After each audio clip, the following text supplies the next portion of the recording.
कृष्णाय कृष्ण भक्ताय तद्भक्ताय नमो नमः।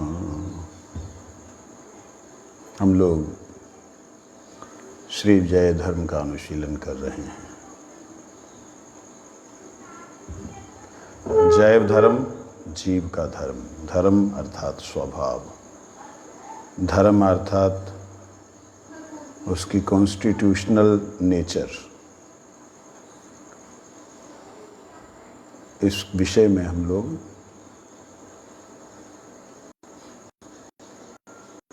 श्रवण कर रहे हैं। उदित विवेक, अनुदित विवेक इत्यादि का करते हुए 36 नंबर पेज, तीसरा अध्याय, पहला पैरा।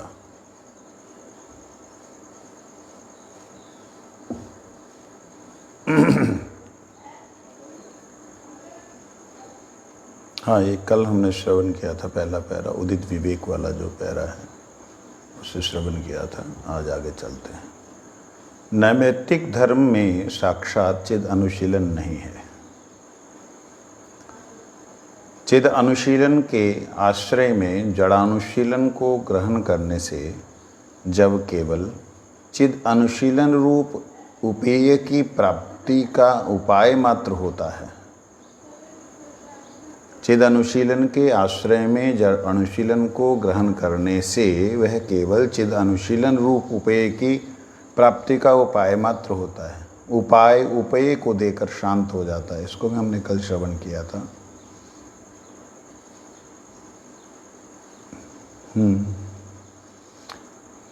और अतएव उपाय कभी भी संपूर्ण नहीं। उपेय वस्तु की खंड अवस्था मात्र है। देखिए, ये शब्द जो है ना, आप लोगों को जल्दी से समझ में नहीं आ रहे होंगे, लेकिन ध्यान देंगे तो आप भी कहेंगे कि हाँ, आप लोग भी वेदों के वचनों को, शास्त्रों की वाणी को समझने लगे। नैमित्तिक धर्म के विषय में बहुत बार मैं बोल चुका हूँ। किसी कारण से कोई स्वभाव बन जाए उसे नैमित्तिक धर्म कहते हैं। निमित्त से बना कोई भी स्वभाव उसे नैमित्तिक कहते हैं। जो किसी कारण से बना उसका स्वाभाविक नहीं, उसका स्वाभाविक स्वभाव नहीं है, नेचुरल उसका नेचर नहीं है, तो वह नेचुरली कैसे अपने आप को शो कर सकता है, परफॉर्म कर सकता है। जैसे उदाहरण के लिए जल है, जल का जो नेचुरल, जो उसका नेचर है वो है शीतलता, शांति प्रदान करना और प्यास मिटाना,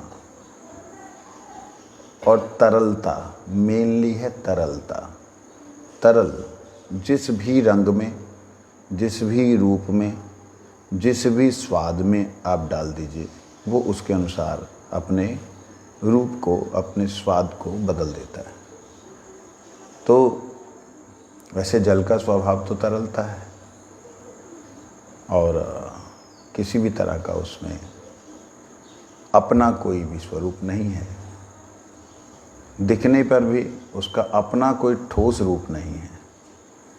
परंतु वही जल किसी निमित्त से, किसी कारण से अगर फ्रीज में चला जाए, फ्रीज़र के अंदर चला जाए, तो जम जाता है।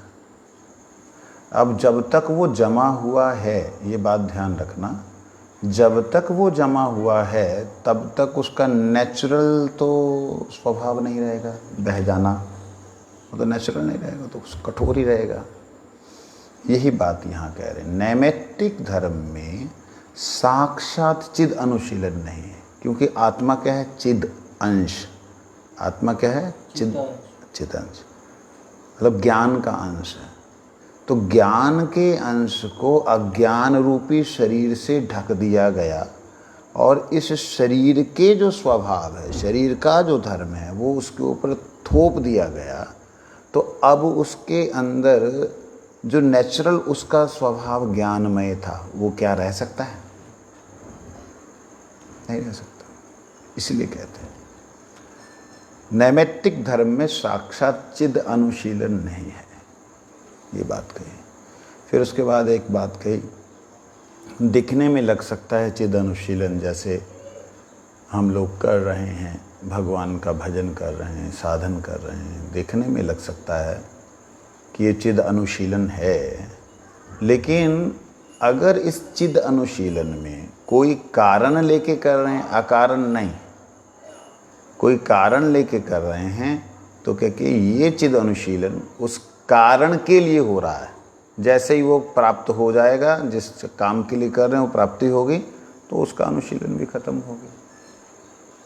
तो इसलिए ये अचिर स्थायी है, ये संपूर्ण नहीं है। नैमित्तिक धर्म कभी भी संपूर्ण नहीं होता, किसी कारण से किया गया, कारण खत्म तो वो भी खत्म। यहाँ तक कि जो ब्राह्मण हम लोग विधि साध्य कर्मों को करते हैं, जैसे आप लोग, हम सब लोग परिक्रमा कर रहे हैं गिरिराज जी की, तो ये तो भक्ति है, लेकिन ये भक्ति नहीं है अगर इसमें कोई हेतु है, कोई कारण है। मतलब किसी भी तरह का अगर कारण है कि मैं जो है, मेरी नौकरी अच्छी लग जाए, मेरा परिवार अच्छा हो जाए, मेरे बच्चे ठीक हो जाएं, ये सब किसी भी तरह का हेतु अगर होगा तो वह चिद अनुशीलन नहीं है। अनुशीलन मतलब अनुसार चलना।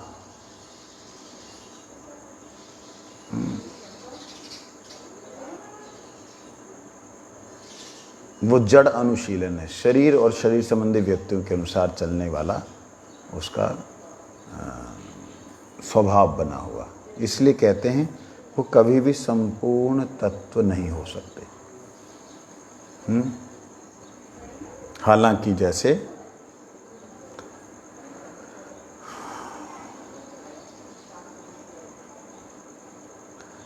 साधु संग संस्कार के द्वारा चिद अनुशीलन रूपी हरिनाम में रुचि होती है, तब कर्म के आकार में फिर संध्या वंदन आदि नहीं रह जाती।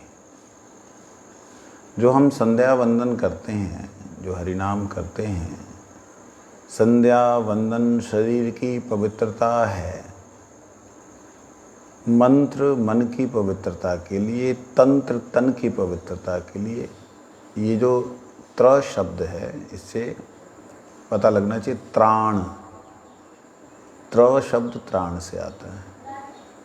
तो कहते हैं कि जब हम हरि नाम शुद्ध वैष्णव साधु संग में कर रहे होते हैं, करते करते करते करते जब वह हरि नाम अपना स्वरूप प्रकट करता है, तब उसका जो अनुशीलन है, तब उसका जो किया गया सेवा है, वो ही केवल चिद अनुशीलन है।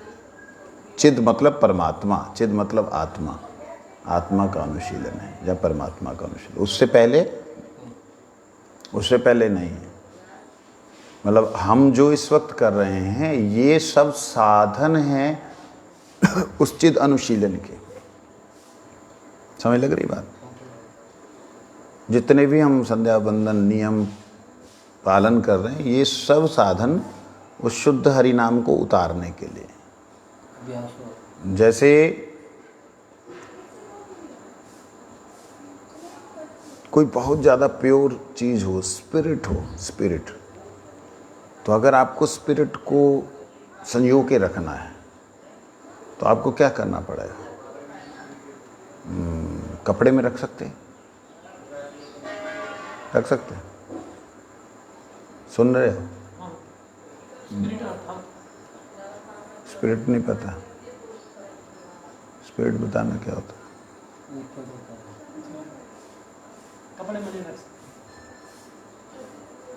स्पिरिट तो हवा दिखते ही उड़ जाती है, ठीक है, उसको कपड़े में रख सकते हैं। अच्छा, उसको रखने के लिए आपको उसके अनुसार ही कोई चीज़ जो जिसमें रहने से ना वो वस्तु खराब हो ना वो उड़े, ऐसी चीज़ होनी। तो कांच की शीशी वो भी पूरा तरह टाइट हो, ढक्कन टाइट हो जिससे उड़े नहीं, तभी वो रह सकती है। इसी प्रकार से श्री हरिनाम जो है वो चिद वस्तु है, चैतन्य है, नाम नामी अभिन्न तत्व है। तो उस नाम को हृदय में अवतीर्ण करने से पहले हमको वैसा ही पात्र बनाना पड़ता है जिस पात्र में वो हरिनाम विराजमान हो सके। तो हम तो जड़ शरीर है, जड़ शरीर में हरिनाम उच्चारण तो होगा ही नहीं। तो जड़ शरीर को संध्या वंदन इत्यादि करके भगवान के लिए तैयार के, भगवान के अनुसार तैयार करके जब हम एक ऐसी अवस्था में पहुंच जाते हैं साधु संग के प्रभाव से, तब वह संस्कार हमारे जो हैं साधु संग के संस्कार, वो उस नाम को मतलब हमारे हृदय को उस नाम के योग्य बना देते हैं। तब वो नाम जब हृदय में अवतीर्ण होता है, फिर उसके बाद जो उस नाम की सेवा होती है वो वास्तविकता में चिद अनुशीलन है, वो वास्तविकता में नित्य धर्म है।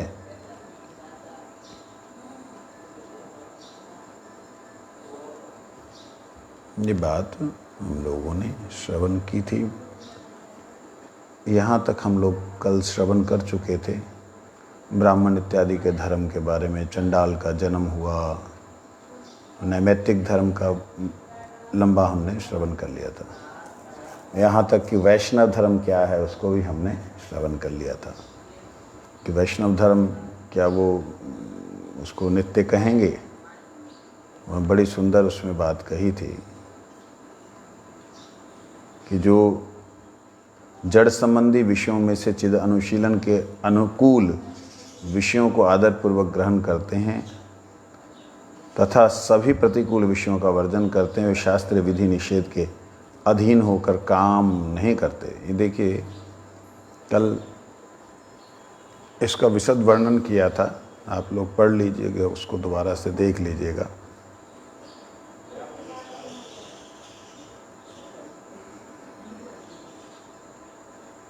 कि जो शुद्ध वैष्णव होते हैं, ये 37 नंबर पेज के द्वितीय पहरे की बात है। 36 नंबर का पूरा हो चुका था, 37 नंबर का ही पूरा हो चुका था। क्योंकि उन्होंने ये कह दिया था कि मैं जो भी बोलना था वैष्णव के बारे में मैंने बोल दिया है। ये वैष्णव दास जी ने बोल के सबको दंडवत प्रणाम करते हुए क्षमा याचना की थी। कल हमने यहाँ तक श्रवण किया था। उसमें एक बात आई थी, जितने भी शास्त्र विधि है वो शास्त्र विधि किस लिए है? वो शास्त्र विधि है भगवान को प्रसन्न करने के लिए। लेकिन वही शास्त्र विधि जब भगवान को प्रसन्न करने वाली ऐसे भक्तों को जो भगवान की सेवा में विलीन हो चुके हैं, जिन्हें अपने शरीर की सुध बुध नहीं है, उनको वह संध्या वंदन करने की फुर्सत ही कहाँ। लेकिन ऐसे मुक्त पुरुषों का जो नकल करते हैं उन लोगों का उद्धार संभव नहीं हो पाता। मुक्त पुरुषों का की नकल करने का मतलब है जैसे मीरा जी, जैसे शबरी जी, उन लोगों ने जैसे भगवान की सेवा की, प्रेम से भोग लगाया, जैसे भक्ति विनोद ठाकुर, सनातन गोस्वामी, जगन्नाथ दास बाबा जी महाराज, जगन्नाथ दास बाबा जी महाराज, गौर किशोर दास बाबा जी, इनको फुर्सत ही नहीं थी तिलक लगाएंगे कब क्या करें। क्यों? क्योंकि वो तो राधा रानी की नित्य सेवा में एक पुष्प चयन करते हुए 2 पुष्प 4 पुष्प इकट्ठे करते हुए उनका एक दिन बीत जाता था। मतलब शरीर से नहीं कर रहे हैं, वो आत्मस्वरूप से सेवा में है। जब आत्मस्वरूप से सेवा में है तो आत्मा का जो टाइम है, आत्मा का जो टाइम जोन है, जो समय का दायरा है, वो बिल्कुल अलग है। जो मैं कई बार इस बात को बोल चुका हूँ, जो स्वर्ग इत्यादि हैं उनका एक दिन हमारा 1 वर्ष के बराबर होता है। तो ऐसे ही अगर कोई वैष्णव, शुद्ध ऐसा वैष्णव जो ऊपर की स्थिति वाले हैं, वो अगर ठाकुर जी के लिए माला बना रहे हैं उस लीला में, तो बाहर से यहाँ पे खाना पीना सोना तो बंद हो रखा है, समाधि अवस्था। और लेकिन वो माला बनाने में उनको तो वहाँ पे लग रहा है सिर्फ, मान लो उस जगत के हिसाब से उनको मान लो लग रहा है 10 मिनट, और ये यहाँ पे महीना बीत गया। क्या करोगे? क्या समझ आया? कुछ समझ आया क्या? यहाँ पर जो है वहाँ यहाँ का समय ज़्यादा होता है और वहाँ पर कम समय, वहाँ कम समय होता है।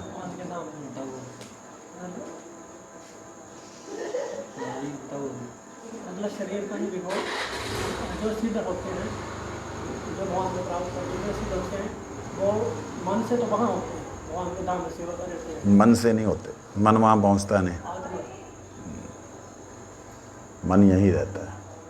आत्मा रूप से वहाँ सेवा करते हैं। जो आत्मा रूप से वहाँ सेवा करते हैं, उनके वहाँ के टाइम के अनुसार, वहाँ तो समय नहीं होता है, काल से परे है, अकाल स्वरूप है वहाँ। वहाँ समय होता ही नहीं है, मतलब टाइम की लिमिट नहीं है, 1 बज गया 2 बज गया ऐसा नहीं होता। लेकिन समझने के लिए वहाँ पे अगर उनको 10 मिनट उनके टाइम के अनुसार लगे, तो हमारा यहाँ पर 1 महीना बीत गया, पता भी नहीं लगेगा उनको। इसीलिए समाधि में रह जाते हैं। नाक से ही खाना पीना डाल रहे हैं तो पता चल रहा है उनका शरीर जो है वो मन चला रहा है, जहाँ जो इंद्रियां हैं, उनके जो जीव हैं वो कर रहे हैं, लेकिन खुद उसमें नहीं रहते हो। ये स्थिति एक अद्भुत स्थिति। अब ऐसी स्थिति वाले, अथवा श्रील गुरुदेव जिस प्रकार से भावनामयी सेवा से भगवान की सेवा करते हैं, वो किसी अवस्था में हैं और किसी को प्रेम कर रहे हैं या आशीर्वाद दे रहे हैं, वैसा अगर हम अभिनय करें, क्या ये संभव है? क्या ये ठीक है? क्या ये उचित है? नहीं। तो क्या करना चाहिए? चिद अनुशीलन करना चाहिए। चिद अनुशीलन मतलब जैसा गुरुजी ने बोला वैसा हमने करना है। आगे उनकी जैसी इच्छा हमको ले जाएंगे, नहीं ले जाएंगे, हम जहाँ हैं वहाँ उनको याद करते रहेंगे। ये भावना से जो भजन होता है, शुद्ध वैष्णव का भजन होता है, उसमें कई बार जो विधि है वो बाधा बन जाती है। भगवान के भजन की विधि कैसे? मतलब सेवा कर रहे हैं, नियम कर रहे हैं, लेकिन बीच में कोई अड़चन ऐसी आ जाती है तो रुकना पड़ेगा। कष्ट आ गया, छोड़ दिया, तो कैसे? बोल। बाधा कैसे आएगी? क्या सुन भी रहे हो तुम लोग या सो रहे हो?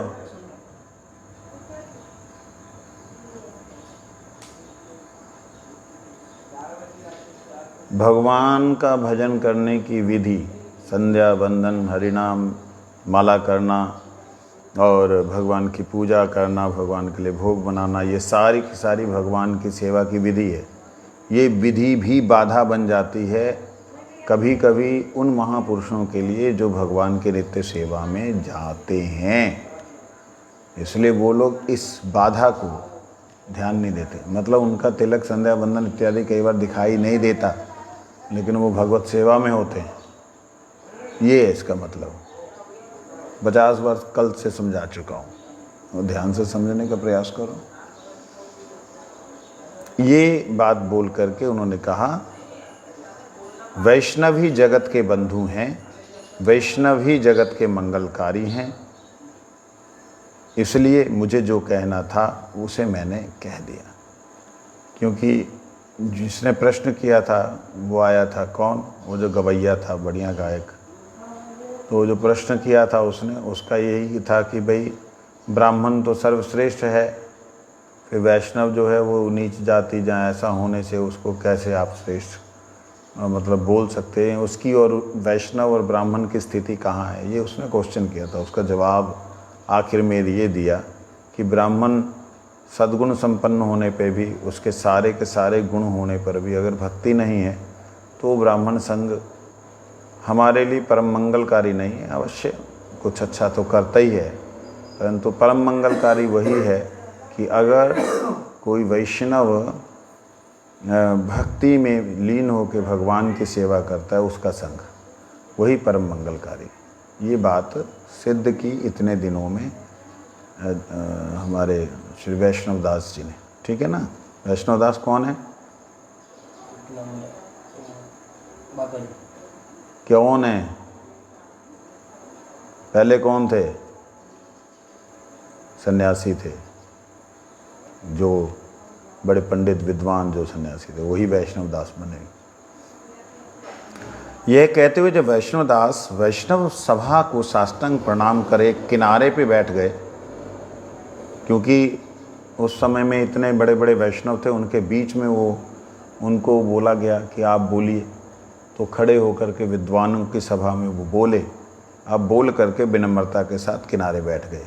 उस समय वैष्णवों की आंखों से अश्रुधारा प्रवाहित होने लगी। सभी लोग एक साथ धन्य धन्य करने लगे। साथ ही गोद्रुम के कुंज में भी धन्य धन्य की ध्वनि गूंज उठी। क्यों धन्य धन्य करने लगे? कि ये वही मायावाद का प्रचार करने वाला है, वही शंकर मत का प्रचार करने वाला है, वही वेदांती है, वही पंडित है, जिस वेदांती के आगे बड़े बड़े पंडित, आज वो वैष्णव महिमा बोल रहा है, जय हो, धन्य हो, ऐसे करके। जिज्ञासु गायक, वो जिसने पहले क्वेश्चन पूछा था, ब्राह्मण को विचार के अनेक स्थानों पर निगूढ़ सत्य दिखाई दिया। वो जो आया था ब्राह्मण, गायक ब्राह्मण, और किसी किसी स्थल पर कुछ संदेह भी उपस्थित हुआ। जैसा भी हो, उसके हृदय में वैष्णव धर्म का श्रद्धा बीज कुछ पुष्ट हुआ। वैष्णव धर्म का जो श्रद्धा का बीज है वो कुछ उसका पुष्ट हुआ, मतलब उसको कुछ मिला। इसको चार्ज पे लगा दो।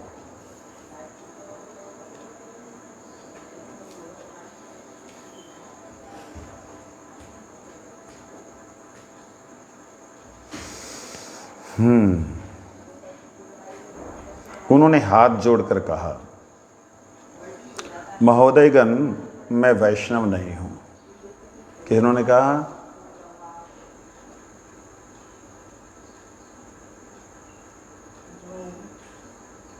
सुन रहे थे। कौन? जो गायक ब्राह्मण और जो श्रवण कर रहे थे, उन्होंने बोला, वैष्णवगण, मैं वैष्णव नहीं हूं।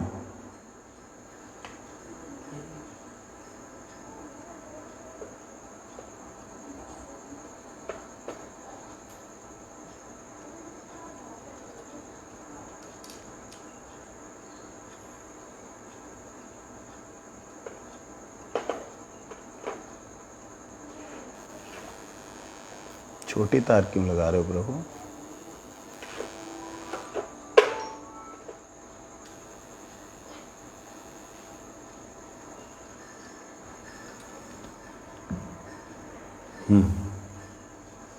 मैं वैष्णव नहीं हूँ, किंतु हरिनाम सुनते सुनते वैष्णव हुआ हूँ।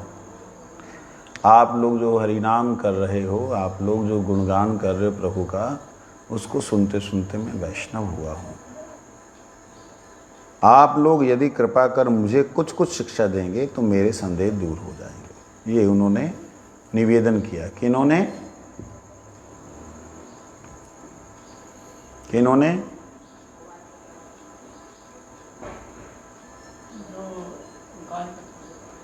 गायक ब्राह्मण। श्री प्रेमदास परमहंस बाबा जी महाशय ने कृपा कर कहा, आप समय समय पर श्रीमान वैष्णव दास का संग किया करें। ये शास्त्र के बड़े पंडित हैं।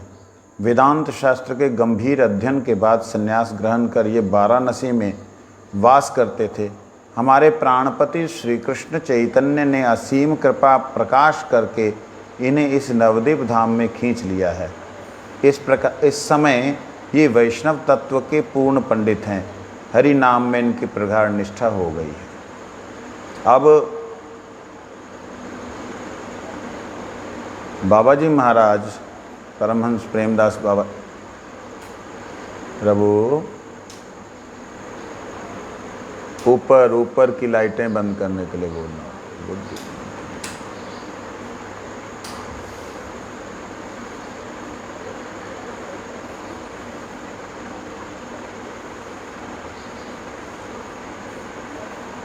क्या कह रहे हैं?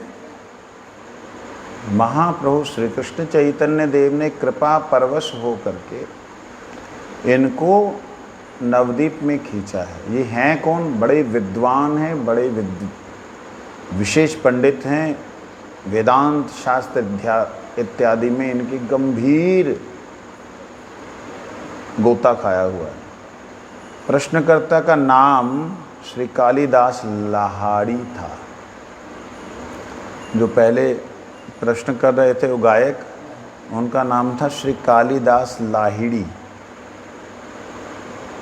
उन्होंने बाबा जी महाशय की बातें सुनकर मन ही मन वैष्णव दास को गुरु मान लिया।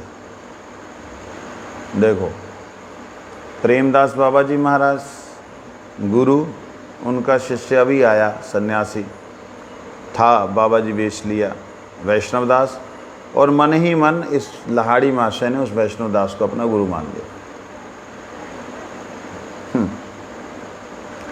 महाशय की बातें सुनकर मन ही मन वैष्णव दास को गुरु मान लिया। उन्होंने सोचा कि ये ब्राह्मण कुल में जन्मे हैं और संन्यास आश्रम भी ग्रहण किए हुए हैं, अतः ब्राह्मण को उपदेश देने योग्य हैं। मन में विचार करते हैं।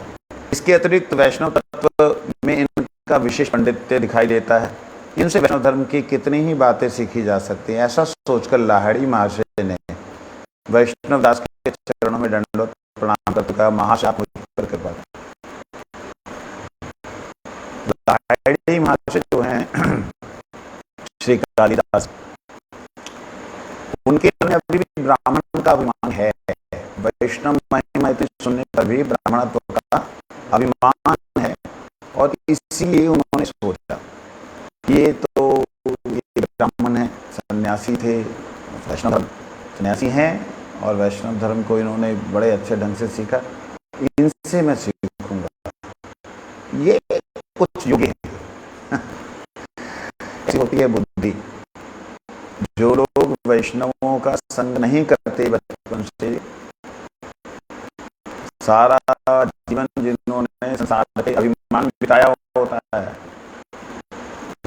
बचपन में वैष्णव संग नहीं होता, वो मूढ़ता करते हैं।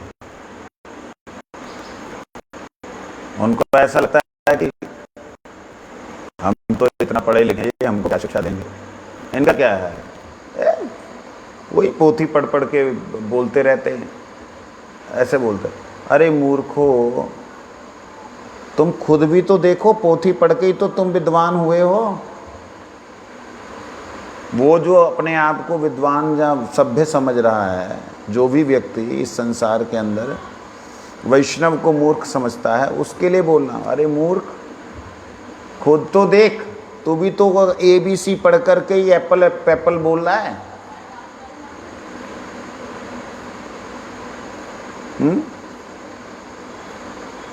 अगर वैष्णव लोग शास्त्र अध्ययन करके कुछ बोल रहे हैं, वो अज्ञानता है,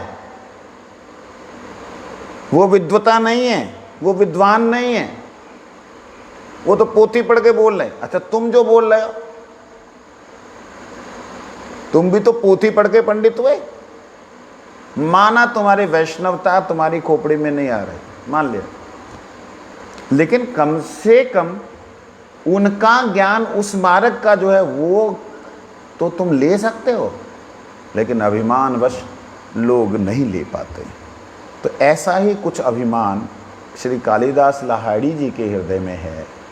मैं तो ब्राह्मण हूँ, अच्छा जानकार हूँ, और मेरे को अगर कुछ जानना होगा तो मैं वैष्णव दास जी से जानूंगा, क्योंकि परमहंस दास बाबा जी महाराज ने आज्ञा की। वैष्णव दास जी ने उन्हें दंडवत प्रणाम कर उत्तर दिया। देखिए, जो गुरु हैं, जिनको उन्होंने गुरु अपने मन से मान लिया कि वैष्णव दास को मैं गुरु रूप से मानता हूँ, उन्होंने उनको प्रणाम किया। किनको प्रणाम किया? अपने शिष्य को। बना नहीं, जो मन में शिष्य सो उनको प्रणाम किया।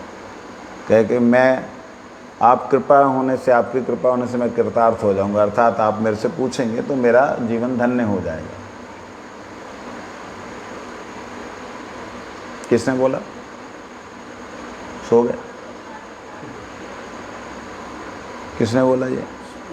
जो जिसको गुरु माना रहे थे उन्होंने बोला था कि कौन गुरु महाराज? दाढ़ी गुरु महाराज है? वैष्णव दास जी। उसी दिन प्रायः संध्या हो चली थी, लोग अपने अपने घर चले गए। लाहिड़ी माशे का घर गांव के एक गुप्त स्थान में था, वह भी एक कुंज में। कुंज के बीच में माधवी मंडप और तुलसी देवी का चबूतरा था। जो लाहिड़ी महाशय थे उनका घर बड़ा सुंदर था। कुंज के बीच में उनके माधवी मंडप। हमारी बड़ी इच्छा हो रही है जब से सुना है श्री गुरुदेव जी के लिए माधवी मंडप और तुलसी देवी का, ये सब माधवी और मालती लता का बनाने की बड़ी इच्छा हो रही है। ठाकुर जी कृपा करेंगे तो ये कार्य हम करना चाहते हैं। दोनों तरफ 2 घर थे। आंगन चिता वृक्ष की टट्ठियों से घिरा हुआ था। जो आंगन था उसमें चिता वृक्ष, एक वृक्ष है जिसके कारण से वो घिरा हुआ था। उसकी टट्ठियों से शब्द नहीं समझ आया। टट्ठियों, टहनियाँ नहीं आएगा ना, टहनियाँ तो टहनियाँ लिखते फिर।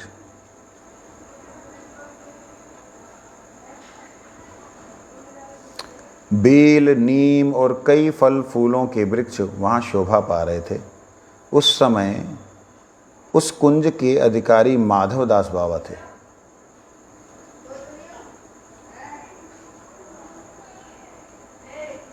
बाबा जी पहले तो निर्मल संत थे, किंतु संग दोष से उनकी वैष्णवता में विशेष धब्बा लग गया था। कौन? माधवदास बाबा जी। पहले तो बड़े निर्मल संत थे, किंतु संग दोष से उनकी वैष्णवता में धब्बा लग गया था। देख लीजिए, बहुत सावधान रहना चाहिए। लेकिन हम लोग थोड़ी सी बुद्धिमानी ज़्यादा ही दिखा देते हैं और अपनी उस बुद्धिहीनता के कारण ऐसी स्थिति उत्पन्न हो जाती है। यहाँ कह रहे हैं बाबा जी महाराज पहले तो निर्मल संत थे, किंतु संग दोष से उनकी वैष्णवता में विशेष धब्बा लग गया था। संग दोष क्या? देखिए, संग कैसे होता है? कान से संग होता है। संग किससे होता है? सबसे पहले कान से संग होता है। आप को अगर किसी ने कहा कि हाँ प्रभु जी आप ना बहुत अच्छे लगते हो, आपकी कथा ना सुन करके आपका कीर्तन भले सुर ना हो लेकिन भाव इतना अच्छा लगता है ना, कान में गया ये विष और आपका उस व्यक्ति के प्रति हो गया आदर। नीचे गिरने का स्टार्टिंग हो गई। किसी व्यक्ति ने बोला बेकार तुम्हारा बेकार, तुम शक्ल मत दिखाया करो, आपके मन में आ गया द्वेष। किसी भी ऐसे शब्द का संग करके आपकी बुद्धि जो कि संसार में लिप्त हो रही है, वह संग जो है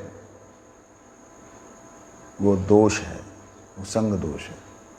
कान से, आँख से, जबान से, इनसे विशेष रूप से संग हमारे भीतर प्रवेश करता है। किसी की महिमा सुनी, अरे बहुत सुंदर है, बहुत सुंदर है। कौन सुंदर है? उनकी मुस्कान। चलो हम भी देख लें। ऐसे देखने के लिए आए कई साधारण लोग गुरु जी के प्रति श्रद्धावान हो गए जब उन्होंने गुरुदेव की वो मधुर मुस्कान का दर्शन किया। कितना मीठा मीठा गुरु जी का मुस्कान। दादू जी ने तो बड़ी वृद्धावस्था में देखा, लेकिन कितने प्यारे भोले से गुरु जी। वो मधुर मुस्कान को देख करके लोग मोहित हो गए। तो देखिए, एक विषयी वैष्णव का स्मरण करे कानों से, सुन करके दर्शन किया आँख से, और उसका स्मरण किया और उसका कीर्तन किया, तो वो एक साधारण व्यक्ति, एक पतित व्यक्ति भी मुक्त हो सकता है। और एक मुक्त अवस्था में जाने वाला, पहुंचने वाला ही है, अभी पहुंचा नहीं है और पहुंच भी गया। एक पहुंचा नहीं और एक पहुंच भी गया। ये दोनों को ही अगर दुष्ट संग मिल जाए तो नीचे आ सकते हैं, समझे नहीं। इसलिए वैष्णवता में भी प्रवीण होने पर, भक्त होने के बावजूद भी अगर हम दुष्ट संग करें, दुष्ट संग क्या होता है? जिह्वा के रस के लिए, जिह्वार लालसे जीव इति उति धाय, शिष्ण उदर परायण कृष्ण कभू नहीं पाए। जीव की लालसा से जीव की लालसा से जीव इधर उधर दौड़ता रहता है। ये वहाँ बढ़िया बनता है, चल तेरे को खिला दूँ, चल खा लेते हैं, चल चल चल, अरे कोई कुछ नहीं बोलता। ये जो जीव की लालसा से जीव इधर उधर जो दौड़ता रहता है, उनके लिए बोलते हैं शिष्ण उदर परायण। वो जननेंद्रिय और पेट के परायण होता है। पेट में जब ऐसे लालसा जगती है ना, जीभ लपर लपर करती है, उसको आज मज़ा नहीं आ रहा खाने में, कोई मिर्च नहीं है, मसाला नहीं, ऐसे फीलिंग आती ना, तो समझना वो जो पेट में जाएगा वो इंद्रियों पे प्रभाव डालेगा।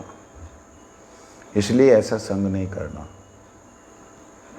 अपने जीवन के बहुत अनुभव हैं ऐसे जिनसे पता लगता है कि गुरु कृपा से, हम तो मतलब उनकी कृपा से कहेंगे, बड़े बार बड़े ही अनुभव हुए, जिसमें अच्छे और बुरे दोनों तरह के।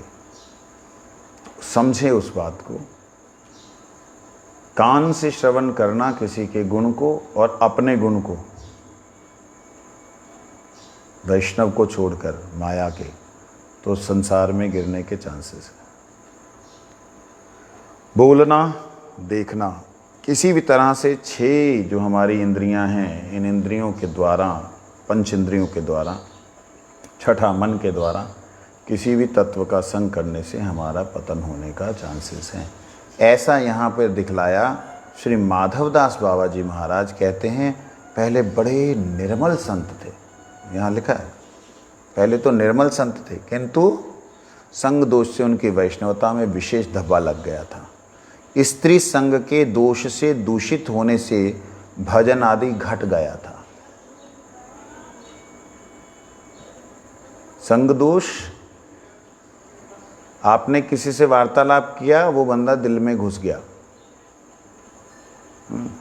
अब ये स्त्री संग बोलने का मतलब ये नहीं कि केवल स्त्रियों के लिए बात है, स्त्रियों के लिए पुरुषों के प्रति ये बात है, समझे नहीं। जो गृहस्थी हैं उनकी बात अलग है। एक संत है, एक निर्मल संत है, वास्तविकता में निर्मल संत है। उसको जब आप बिना बात के उसकी परीक्षा, कई लोगों को, मेरे अनुभव हैं ऐसे, कई लोग परीक्षा लेने के लिए आते हैं, देखे तो सही कैसी बचपन की बातें हैं, देखे तो इससे बात करने से इसको क्या होता है। ये पागल इंसान, कितने भाग्य से एक जीव जो है भगवान के भजन के रास्ते में आया, तुम क्यों बात करोगे। मैं बड़ा ही पहले शुरू में कठोर था, जो भी मेरी इस कथा को सुन रहे हैं उन्होंने याद होगा, शुरू में बड़ा ही कठोर था, बात नहीं करना। लेकिन वो हट हट करने से कोई शुद्ध भक्तों के हृदय में भी चोट पहुंची। जो शुद्ध भक्त हैं, वैष्णव हैं, वैष्णवी हैं, उनके हृदय में चोट पहुंची कि भाई ये मतलब स्त्री का सम्मान नहीं करना जानता, वैष्णवता नहीं है, मतलब तो वो एक दोष, वो भी नहीं करना चाहिए। आप ना करते हुए भी संग करते हो, हाँ करते हुए भी संग करते हो। किसी भी दृष्टि से निंदा और स्तुति माया की करने से या उसका अच्छा या बुरा कुछ भी देखने से आकर्षण होगा और उस आकर्षण से संग की इच्छा होगी। ऐसा ही इनका हुआ। कहते हैं अर्थाभाव के कारण उनका खर्च भी नहीं चलता था, पैसा नहीं था, खर्चा भी नहीं चलता था। वे अनेक स्थानों से भिक्षा ग्रहण करते और एक घर किराए पर लेकर निर्वाह करते थे। उसी घर में लाहाड़ी महाशय ने डेरा डाला था। जो लाहाड़ी महाशय थे उसी घर में रहते थे जहाँ माधवदास जी रहते थे। आज आधी रात को लाहाड़ी महाशय की नींद टूटी। वे बाबा वैष्णवदास की वक्तृता की सारार्थ पर मन ही मन विचार करने लगे। इसी समय आंगन में कुछ शब्द हुआ। उन्होंने बाहर निकलकर देखा कि बाबा माधवदास एक स्त्री के साथ आंगन में खड़े होकर बातें कर रहे हैं। उन्हें देखते ही स्त्री भाग गई। लाहाड़ी महाशय ने के आगे लज्जित हो बाबा माधवदास चुपचाप खड़े हो रहे। देखिए क्या हुआ।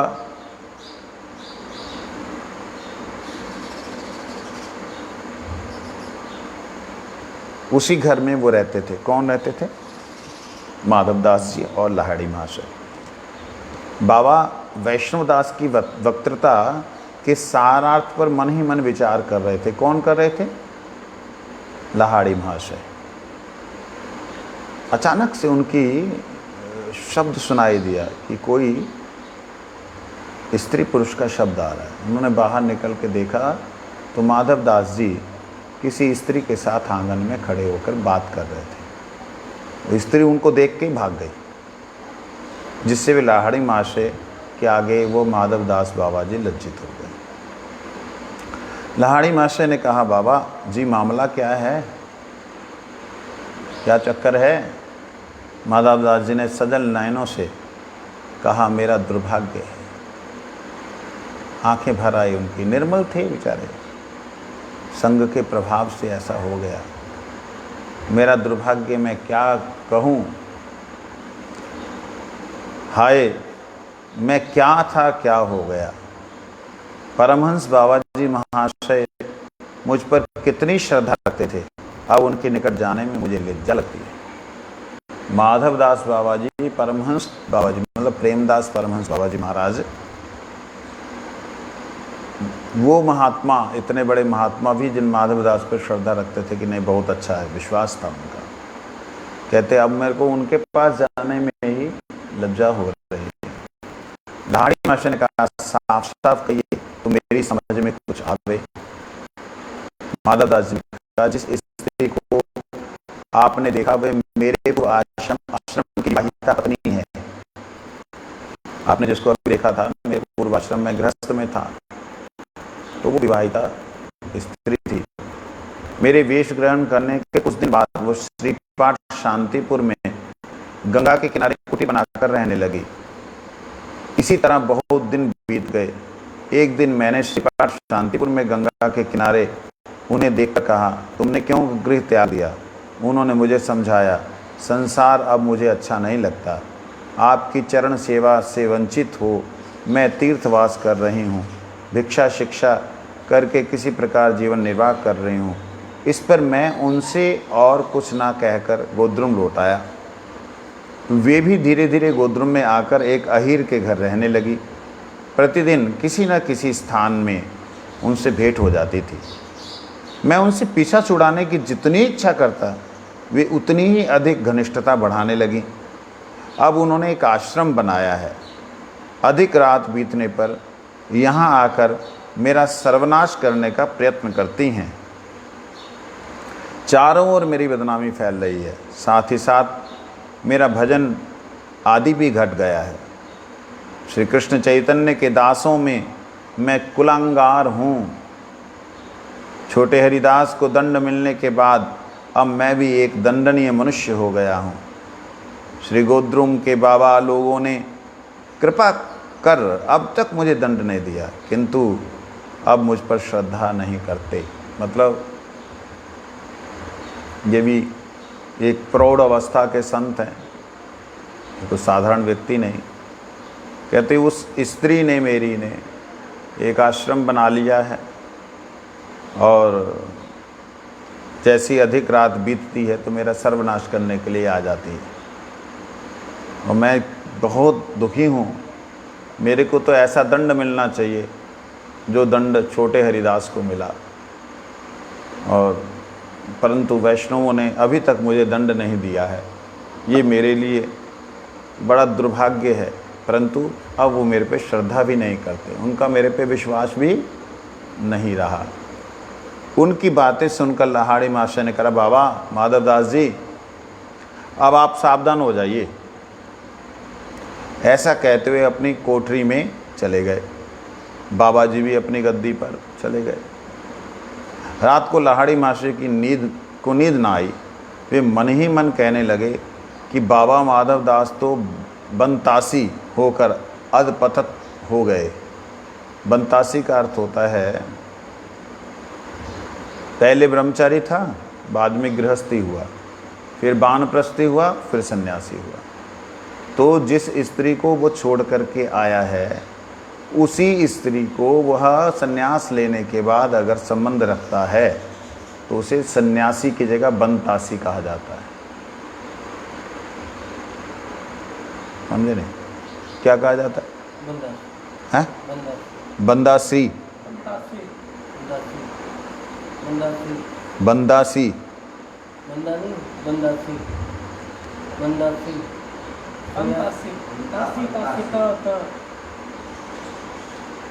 शब्द तो बोलना सीख लो।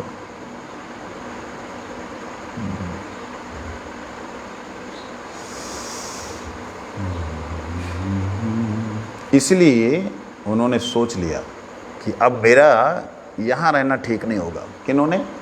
लाड़ी महाशय ने, कि अगर मैं बाबा माधवदास के पास में रहूँगा तो गड़बड़ हो जाएगी, इसलिए रहना उचित नहीं हो, क्योंकि संग दोष ना होने पर भी बदनामी तो अवश्य ही होगी। कि उसके पास रहता है, बदनामी तो होगी।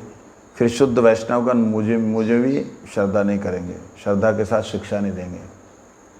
इसलिए दुष्ट व्यक्ति के संग में रहने से वैष्णवों के हृदय में कहीं ये भावना आ जाए कि ये भी ऐसा ही है, इसलिए उनके साथ में रहता है। इसलिए सावधान रहना चाहिए। दुष्ट व्यक्ति के संग में रहने से अच्छे लोगों के हृदय में आप अच्छे हो, ये बात भी खत्म हो जाएगी।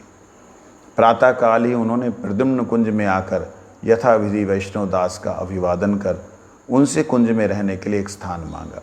वैष्णव दास ने बाबा परमहंस जी महाराज से आज्ञा लेकर कुंज के एक किनारे एक कुटी में उनको रहने की आज्ञा दे दी। तब से लाहाड़ी महाशय ने उस कुटी में रहकर समीप ही किसी ब्राह्मण के घर प्रसाद पाने की व्यवस्था कर ली। तीसरा अध्याय समाप्त हुआ। यहाँ देखिए एक बात है,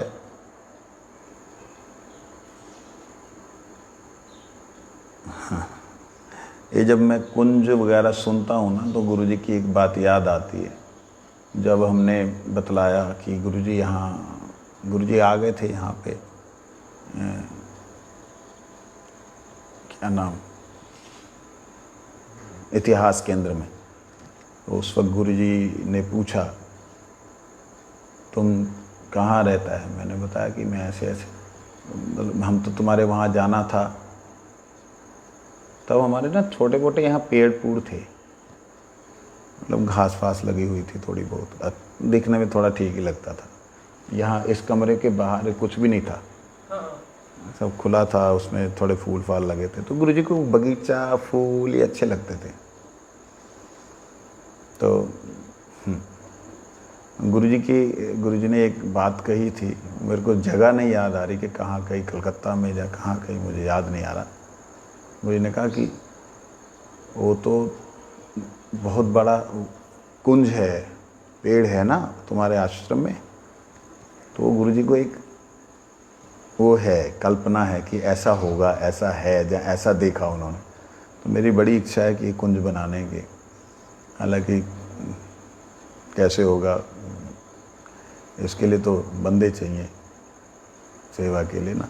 जैसे होगी ठाकुर जी इच्छा, तो वो गुरुजी की एक ऐसी कुटिया बनाई जाएगी, वहीं पे रहेंगे। वंशा कल्पतरुश्च कृपा पतितानां पावनेभ्यो वैष्णवेभ्यो नमः।